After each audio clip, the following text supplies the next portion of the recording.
Pay my taxes this week, it would be comforting to know that the people at the IRS collecting them understand the burden taxes impose, and they approach their work with humility.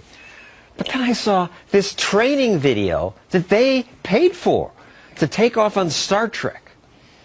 Captain's log, stardate 8.23.2110. We received a distress call from the planet Notax in the ATAT system. According to their leaders, the planet civilization has degraded to anarchy. Chaos rules over order. We sent a landing party. That's right. In their training video, they say, without the IRS, civilization ends and chaos begins. It's worse than we thought. There's money laundering, bribery, cash-paid haircuts and manicures running rampant in the street. Cash-paid haircuts and manicures running rampant. What's wrong with paying cash? Apparently to the IRS, that's destructive chaos. And the IRS is upset that on that planet, amateurs help people with their taxes. They're all calling in now, Captain. Interplanetary tax practitioners practicing without license. We asked one guy for his credentials, and he showed us his movie ticket stub. Which movie was it? Avatar 17 in 4D. Back in Russia, I dreamed someday I'd be rich and famous. Me too. That's why I became a public servant. That video cost you taxpayers $60,000. Why would the IRS do this?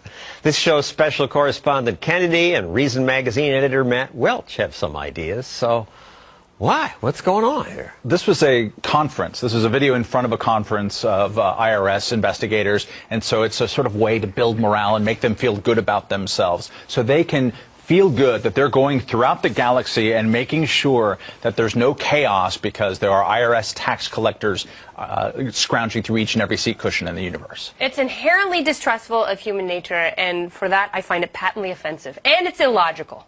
And the acting is horrible. The acting is horrible.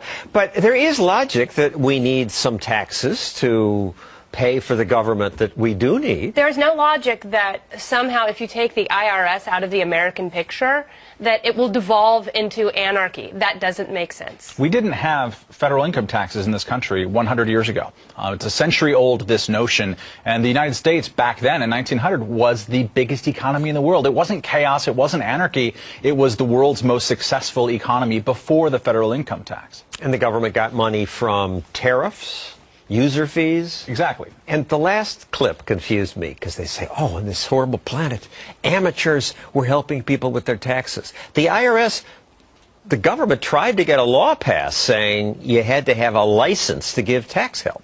Yes. They lost on that one. With our help of our good friends at H&R Block, for which I'm a customer, spent 4.5 hours last Saturday trying to get my tax thing done. Yeah, the complexity is everybody's friend except for the actual consumer here. And so that's why, you know, it's great for H&R Block, it's great for certified tax preparers, but it's bad for individuals. And they make a joke about it. They make a joke, they joke within the video about how complex the tax code is and how many forms you need. And the joke is on us. It's at our expense, the fact that it has become such a complicated system. Why not pare it down to one form so people can file their taxes themselves so they don't have to have professional help? I mean, you talked about hurting poor people. Because we want all these deductions, and if you're going to give all these breaks, you need forms for them. But it hurts poor people. But that's Congress's fault, not the IRS's. Let's play one more clip from the IRS film that confused me. Sir, they're even exchanging their lowest coin currency for paper bills. You don't mean... That's right, sir. Pennies on the dollar. And this is somehow funny to the IRS. What are they talking about? I think it's an in-joke talking about pennies on the dollar, which is what you get in lawsuits against people who owe back taxes. Ultimately, those taxes are collected on at pennies on the dollar instead of the full back tax bill, which they find uniquely horrifying because they're not getting each and every last penny out of it. The IRS comes after you, you owe $100, you end up settling for some pennies, or... because if you fight them, it costs you $500. Okay, ask Wesley Snipes.